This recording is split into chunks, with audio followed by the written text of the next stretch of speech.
Assalamualaikum warahmatullahi wabarakatuh.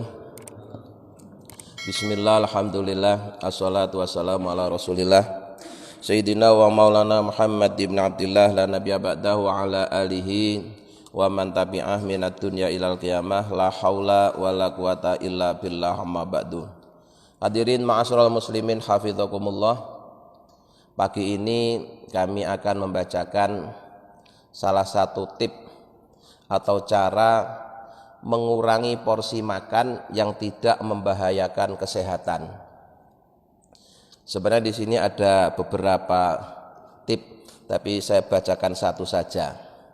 Dan ini pun juga tidak mengikat, tidak harus seperti itu. Ini hanya sekedar contoh.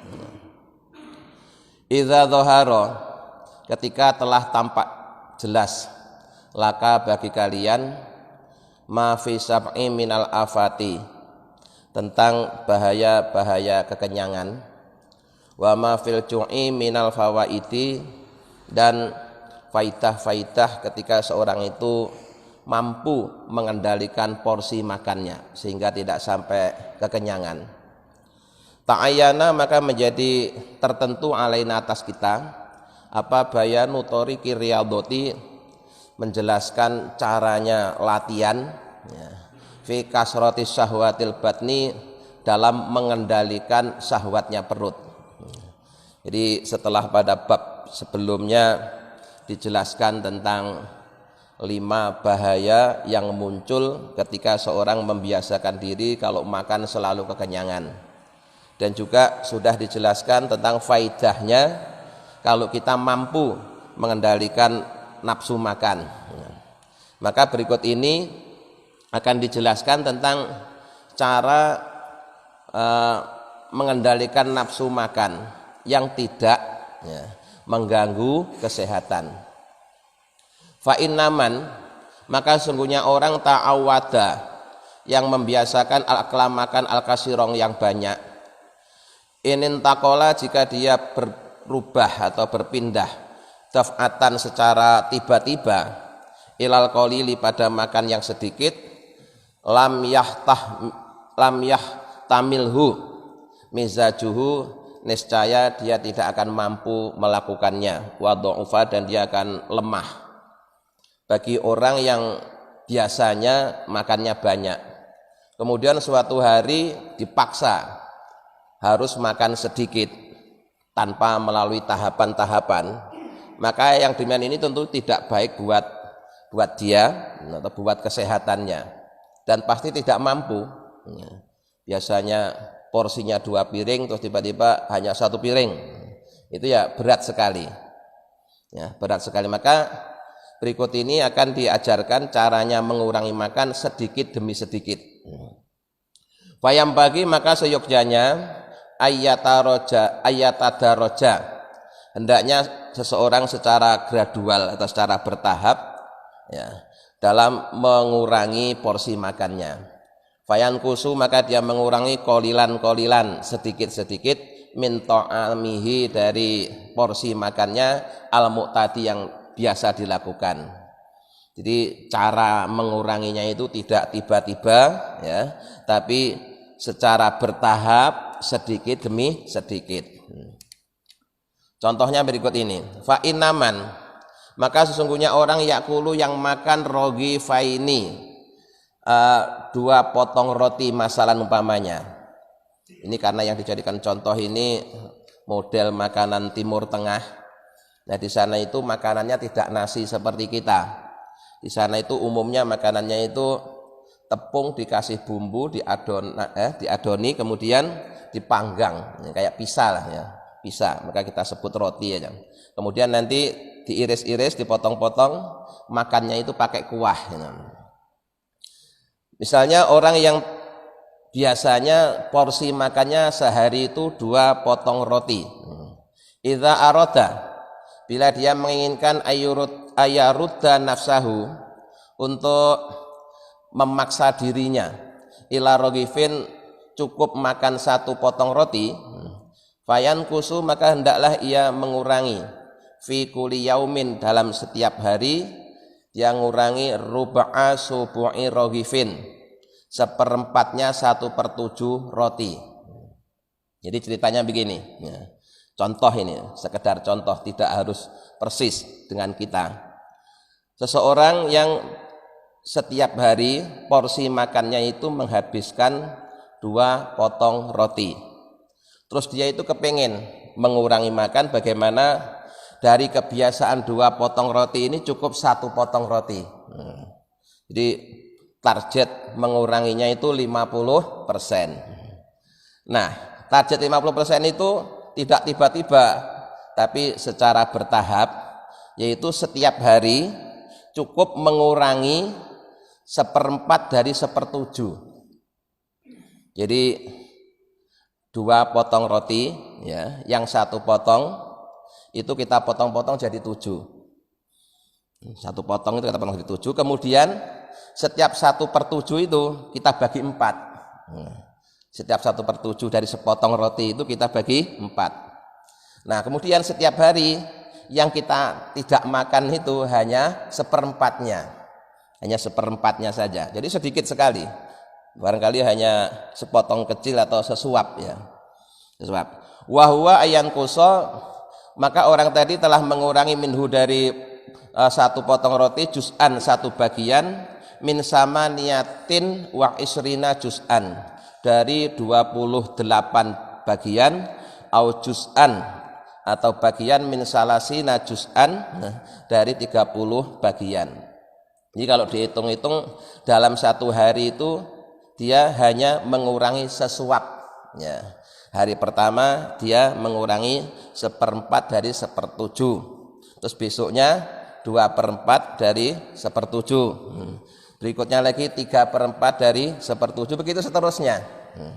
Itu kalau dihitung-hitung, ya, dalam 1 bulan itu dia hanya sehari itu mengurangi 1 suap. Fayarji'u, maka kembali ila rogifin, dalam 1 potong roti fi sahrin, dalam 1 bulan. Kalau itu bisa dilakukan dengan disiplin, maka nanti dalam 1 bulan orang itu akan terbiasa makan hanya sepotong roti. Jadi untuk merubah dari 2 potong menjadi 1 potong ini perlu waktu selama 30 hari. Ya. Tidak tiba-tiba. Cuma yang jadi masalah itu disiplinnya itu, Pak. Ya. Kayaknya ini kalau kita praktekin di rumah ya sulit, ya sulit sekali. Kecuali kalau orang itu misalkan dalam perawatan, ya. Kalau di pesantren itu ada namanya pesantren pasulukan, ya. Itu semua dalam pengawasan kiai, sampai makan pun porsinya diawasi oleh kiainya. Nah, itu mungkin bisa. Nah, atau seorang pasien yang ada di rumah sakit mungkin bisa. Tapi yang seperti ini kalau dipraktekkan di rumah kita, ya nampaknya sulit sekali. Ya, nampaknya sulit sekali. Apalagi kita yang hidup di tengah masyarakat itu sering ada undangan. Ya. Ada undangan, ada cemilan, itu yang bikin kita gagal mengurangi porsi makan itu, ya.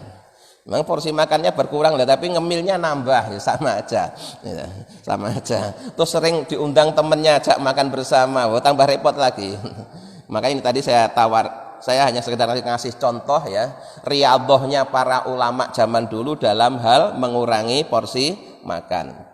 Jadi tidak tiba-tiba yang tadinya porsinya 2 roti langsung besoknya jadi setengah atau 1 roti, tidak, ya. Tapi untuk bisa sampai 1 roti itu perlu tahapan sampai 30 hari, ya. Jadi sehari hanya mengurangi 1 suap. Jadi hari pertama mengurangi 1 suap, hari kedua mengurangi 2 suap, hari ketiga 3 suap, terus begitu sampai lama-lama nanti dalam 1 bulan dia sudah mengurangi 50% dari porsi makannya. Nah, terkait dengan porsi makan seorang itu juga beda-beda, ya, tergantung besar kecilnya orang, terus tergantung karakter orang. Memang ada orang walaupun kecil tapi seneng makan juga ada, ya.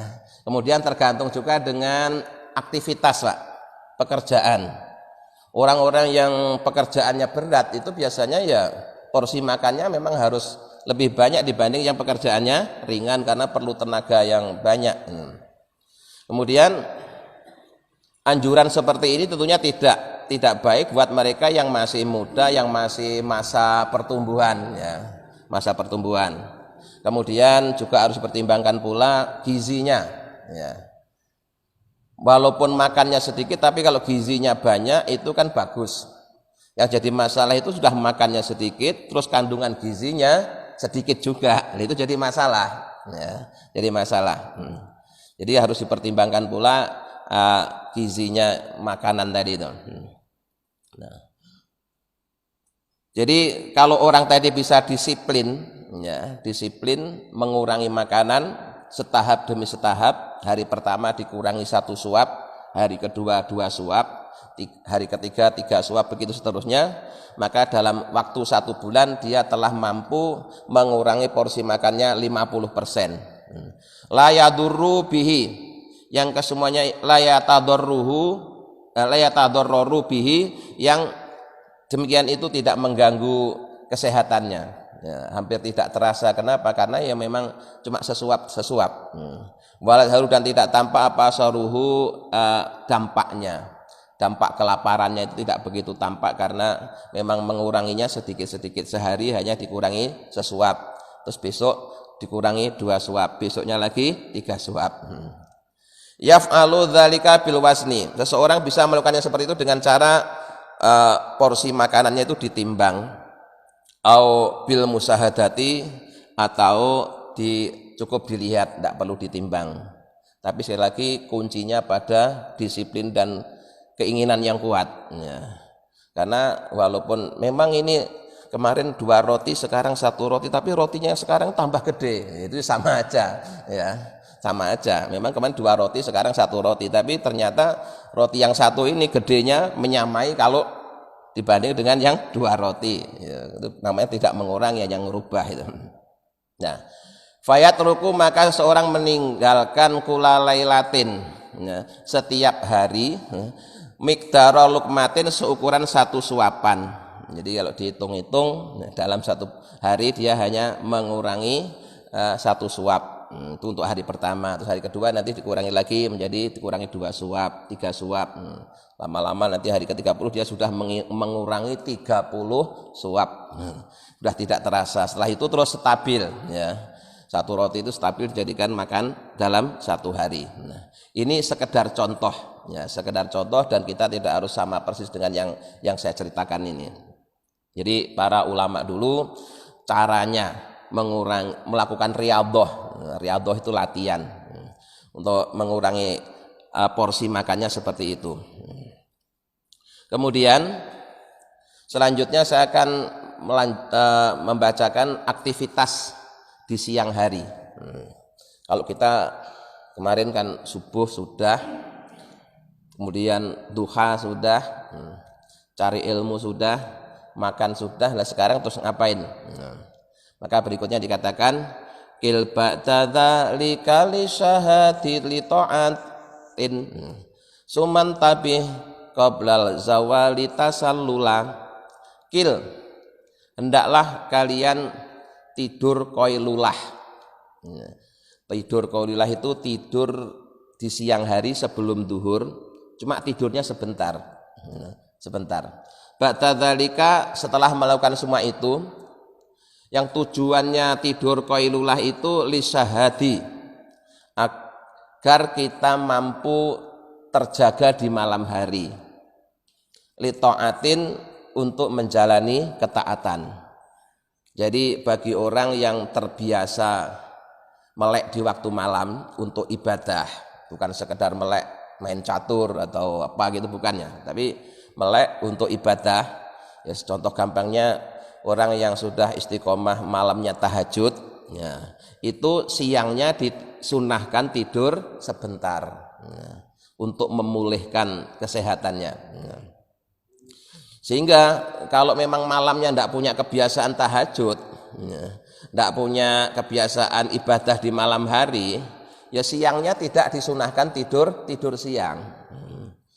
Jadi tidur siang itu bisa sunnah kalau orang itu kebiasaan malamnya dipakai untuk ibadah. Tapi kalau malamnya tidur terus siangnya tidur lagi ya memang hobi tidur berarti ya.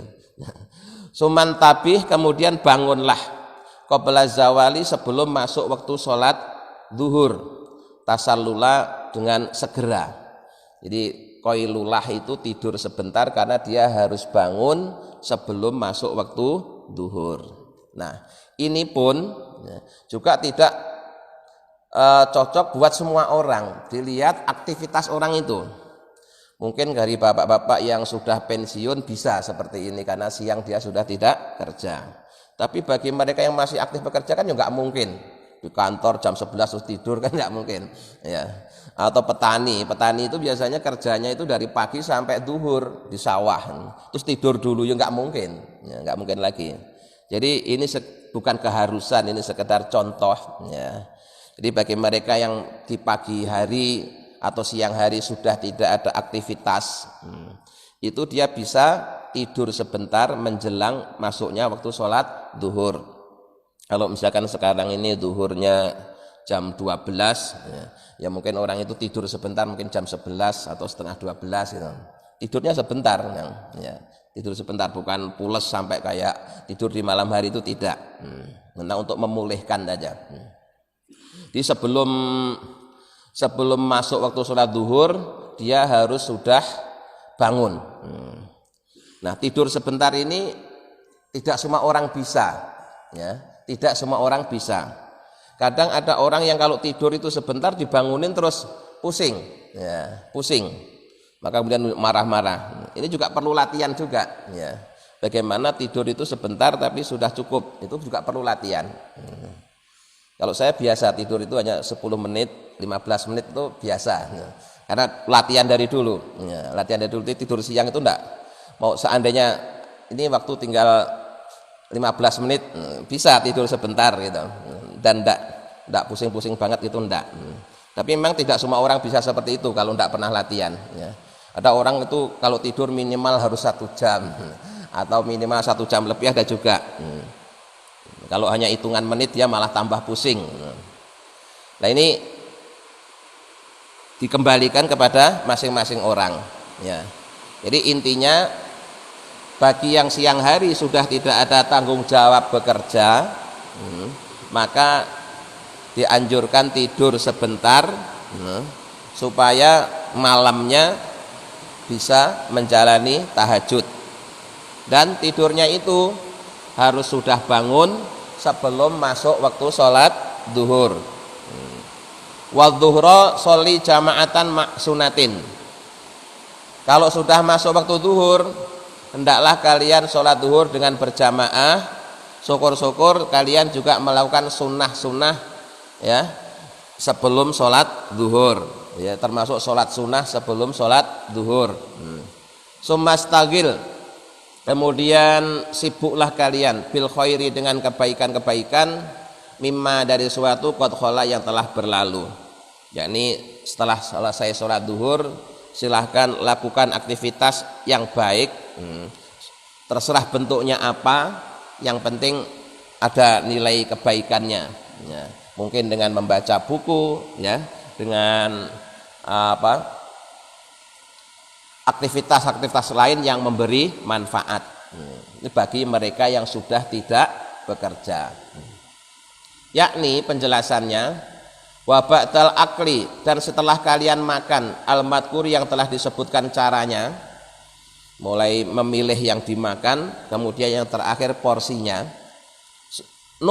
Tidurlah naumatal qailulati, dengan tidur qailulah, tidur sebentar. Li ajli syahadi, untuk mampu terjaga atau mampu melek, ay syahari, yakni terjaga di malam hari, fit taati, dalam menjalani ketaatan. Jadi kalau kita sudah makan sesuai tuntunan agama, mulai dari yang boleh dimakan sampai kemudian porsinya, maka berikutnya tidurlah qailulah, tidur sebentar sebelum waktu zuhur, untuk mengembalikan kesehatan kalian, karena malamnya kalian telah bangun terjaga untuk menjalani ketaatan. Wahwa, adapun hukumnya tidur, lihadhi niyati, dengan tujuan niat ini, dengan niat seperti ini maksudnya dia tidur siang supaya malamnya bisa tahajud, itu sunnatun sunnah. Ya, hukumnya bisa jadi sunnah. Kalau tujuannya supaya bisa tahajud di malam hari. Tapi kalau malamnya ndak tahajud terus siangnya tidur apa sunnah ya ndak. Malam tidur, siang tidur, waktunya dihabiskan untuk tidur.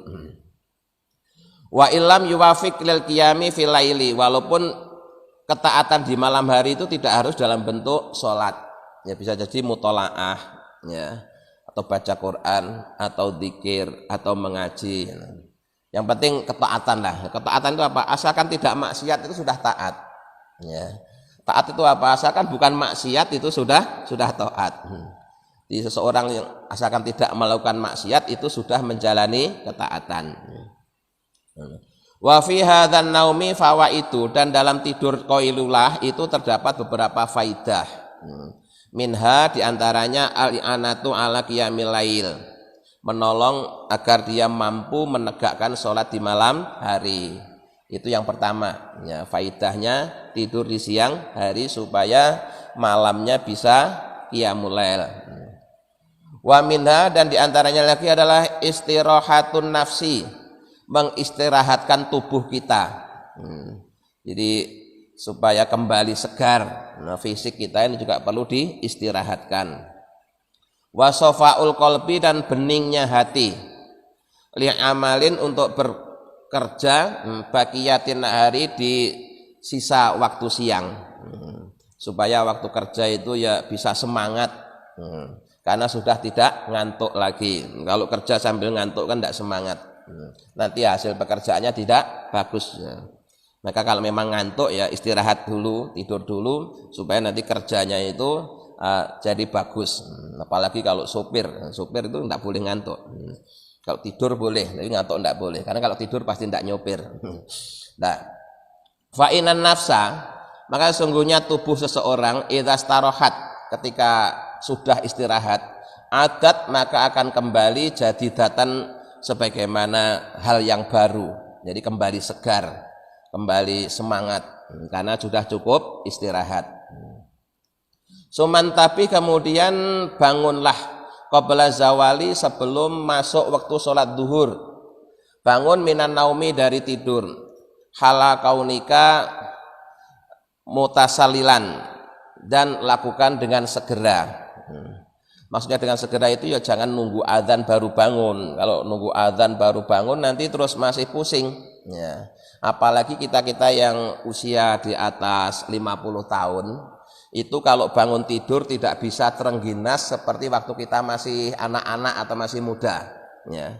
Kalau kita masih anak-anak atau muda itu bangun tidur langsung lari itu tidak masalah, ya, tidak masalah. Tapi kita sudah di atas 50, kalau bangun tidur itu duduk dulu, ya, normalkan dulu semuanya, jangan buru-buru bergerak. Kalau langsung bergerak biasanya ambruk, Pak. Ya, jadi kesadarannya belum full, ya. Masih setengah sadar terus langsung bergerak itu bisa ambruk, bahaya itu, ya. Makanya di dalam Islam itu ada tuntunannya, ya. Jadi kalau bangun tidur terutama yang sudah tua itu ya duduk dulu, terus telinga di gini-gini dulu, ya. Kalau perlu senam lidah, ya, senam lidah. Jadi pokoknya dinormalkan dulu lah, ya. Kalau sudah kesadaran penuh baru mulai bergerak. Nah nanti waktu ke kamar mandi itu juga ada tuntunannya, tidak boleh langsung diguyur air gitu, enggak, Pak. Sedikit demi sedikit, ya, supaya enggak kaget. Supaya enggak kaget, kan banyak orang jatuh di kamar mandi itu bisa jadi, ya, bangun tidur atau kondisi fisik belum sepenuhnya normal langsung diguyur air, itu bahaya. Nah, dalam Islam itu kalau mau mandi aja dianjurkan wudhu dulu kok. Kenapa kok wudhu dulu? Supaya tubuh kita itu adaptasi menerima air itu loh. Tangannya dicuci dulu, cuci muka dulu, kan sedikit demi sedikit, baru kemudian nanti mandi. Beda waktu masih muda, bangun tidur langsung nyemplung kolam biur, itu tidak masalah waktu muda. Tapi kalau sudah tua itu harus mulai hati-hati, ya. Jadi termasuk bangun tidur supaya tidak buru-buru, ya jangan terlalu dekat dengan waktu zuhur, supaya masih bisa menormalkan diri, bisa mandi. Ya. Bimiktari tatamakuni fihi minal istidati li sholati. Ya seukuran waktu yang cukup untuk persiapan mau sholat. Ya. Jadi ya kalau memang belum mandi, ya diperkirakan nanti mandinya berapa menit. Nah, jadi sebelum duhur itu kita ada waktu untuk mandi. Jangan adzan baru bangun terus buru-buru, wah itu bahaya sekali.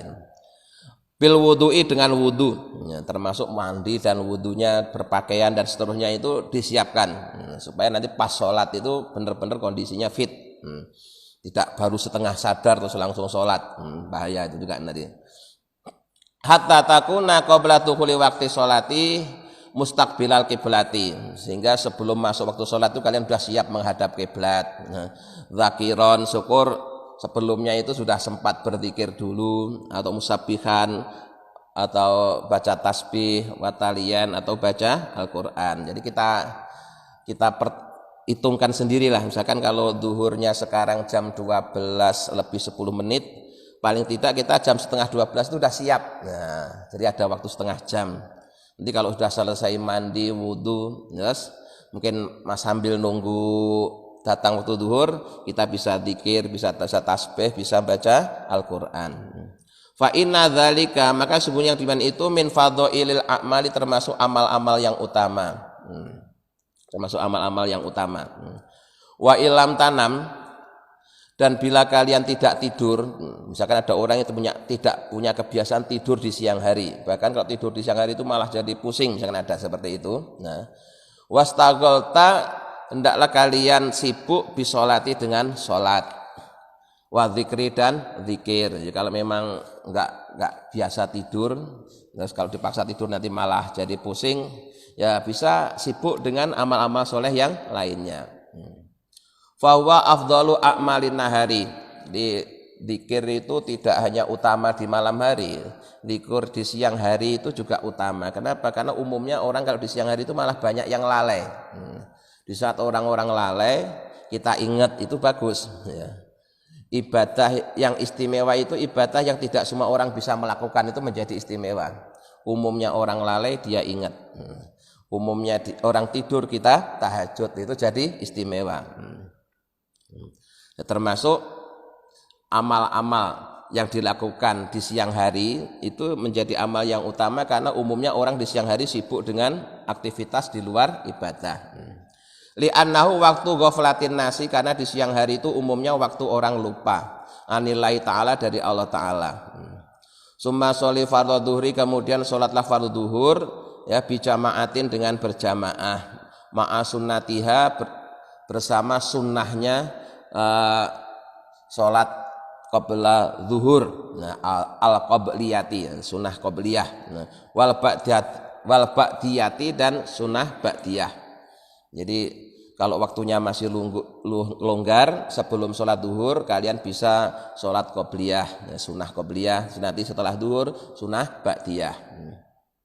Liqaulihi sallallahu alaihi wasallam, yang dimana ini berdasarkan sabda Rasulullah SAW, man hafadha ala arba'i raka'atin, barang siapa yang menjaga 4 rakaat qabla duhri, sebelum duhur. Sebelum sholat duhur dia sholat sunnah qabliyah 4 rakaat. Wa arba'in, dan 4 rakaat ba'daha, sesudah duhur.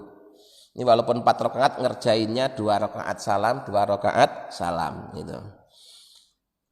Terus sesudah duhur juga 2 rakaat salam, 2 rakaat salam. Haramallahu 'alan nar, maka orang tersebut, kata Rasulullah, akan diharamkan masuk neraka. Jadi kalau waktunya longgar kita bisa sampai berapa ya, di totalnya jadi 12 rakaat. Ya. Sunnahnya 4, terus sholat duhurnya 4, ba'diyahnya juga 4. Apalagi kalau di masjid waktunya longgar, baru masuk nanti tahiyatul masjid dulu, wah lebih banyak lagi. Sedikit lagi, summa idza faraqta, kemudian kalian sudah selesai min sholati duhri, dari sholat duhur, fastagil, maka hendaklah kalian sibuk bil khairi, dengan kebaikan-kebaikan. Hala kaunihi mimma qad khala, sebagaimana yang telah disebutkan pada pembahasan sebelumnya tentang berbagai macam jenis kebaikan, ya. Baik dalam bentuk cari nambah ilmu, ya, atau melakukan aktivitas yang lainnya, ya. Ini masing-masing orang silahkan memilih sesuai dengan kondisinya yang berbeda-beda.